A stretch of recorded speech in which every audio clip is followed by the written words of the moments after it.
Hello student, welcome to Rawat Public School online classes. Class 8 subject SST. Today we are learned chapter number 3 Minerals and Power Resources. Today's topic is power resources. So let's start. Power or energy play a vertical role in our life. We also need power from industrial, agriculture, transport, communication and defence. यानी कि जो ऊर्जा है, यानी कि जो light है, विद्युत है, वो हमारे जीवन में बहुत सारे महत्वपूर्ण अलग अलग तरीके से बहुत महत्वपूर्ण भूमिका निभाते हैं। हमें जो पावर यानी कि जो विद्युत है उसकी आवश्यकता इंडस्ट्री यानी उद्योग, एग्रीकल्चर कृषि, ट्रांसपोर्ट यानी यातायात, कम्युनिकेशन यानी संचार और डिफेंस यानी सुरक्षा में पड़ती है। Power resources may be broadly categorized for conventional power and non-conventional resources। यानी कि जो हमारे जो पावर यानी कि जो ऊर्जा के जो संसाधन है उन्हें मुख्यतः दो भागों में बांटा जाता है, परंपरागत और गैर परंपरागत। पहले हम परंपरागत उद्योग के बारे में जानेंगे। परंपरागत ऊर्जा के स्रोत कौन कौन से हैं? Conventional sources.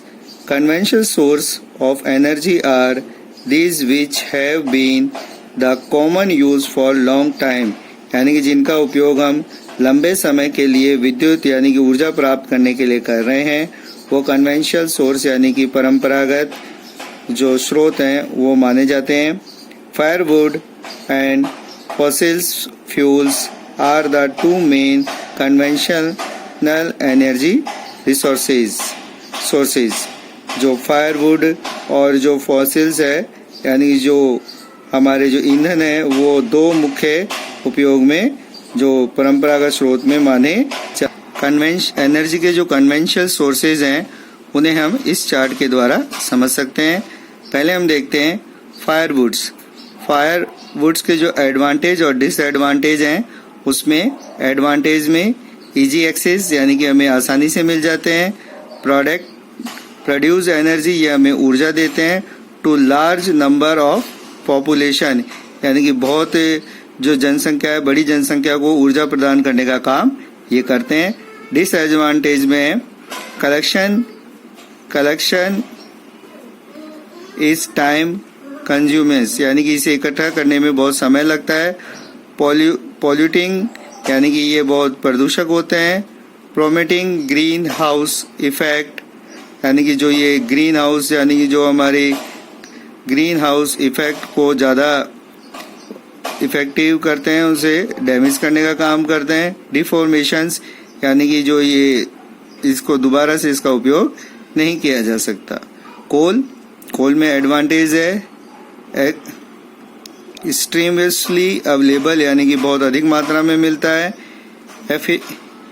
Efficiency conservation of electricities, यानी कि जो बहुत अधिक मात्रा में हमें ऊर्जा प्रदान करता है। डिसएडवांटेज में पॉल्यूटिंग सोर्सेज, यानी कि ये एक प्रदूषण का मुख्य स्रोत है। बल्कि टू ट्रांसपोर्ट, यानी कि जो एक स्थान से दूसरे स्थान पर ले जाने में इसे समय लगता है। उसके बाद आते हैं अपन ऑयल के जो एडवांटेज हैं उसमें इजियर टू ट्रांसपोर्ट, यानी कि इन्हें आसानी से एक स्थान से दूसरे स्थान पर ले जाया जा सकता है। बेसिक ऑफ पेट्रोकेमिकल इंडस्ट्रीज, यानी कि जो पेट्रोकेमिकल इंडस्ट्रीज है उसके लिए बहुत ज़्यादा उपयोगी माना जाता है, उनका लिए बहुत उपयोगी है। डिसएडवांटेज में अगर हम देखें तो depression of oxygen due to oil split and gas leakage, यानी कि गैस लीकेज होने का बहुत ज़्यादा खतरा होता है। Pollution release cause acid rain, यानी कि इससे जो निकलने वाला जो प्रदूषण है उससे एसिड रेन की संभावनाएं ज़्यादा होती हैं। Explanation of new fuels is not easy, यानी कि जो नए जो उपयोग हैं उनके लिए इसे उपयोग में करना बहुत ही जो सरल नहीं है। अब जो नेचुरल गैसेज हैं इसके एडवांटेज हैं इजियर टू ट्रांसपोर्ट, सेम, यानी कि इसे एक स्थान से दूसरे स्थान पर ले जाना आसान है। इसके लिए पाइपलाइन ट्रांसपोर्ट का यूज किया जाता है। Cleaner than oil and coal, यानी कि ये जो ऑयल यानी कि तेल और जो कोयला है उससे काफ़ी साफ होती है। चीपर देन ऑयल, यानी कि जो ऑयल है यानी कि जो तेल है पेट्रोलियम है उससे बहुत ज़्यादा सस्ती होती है।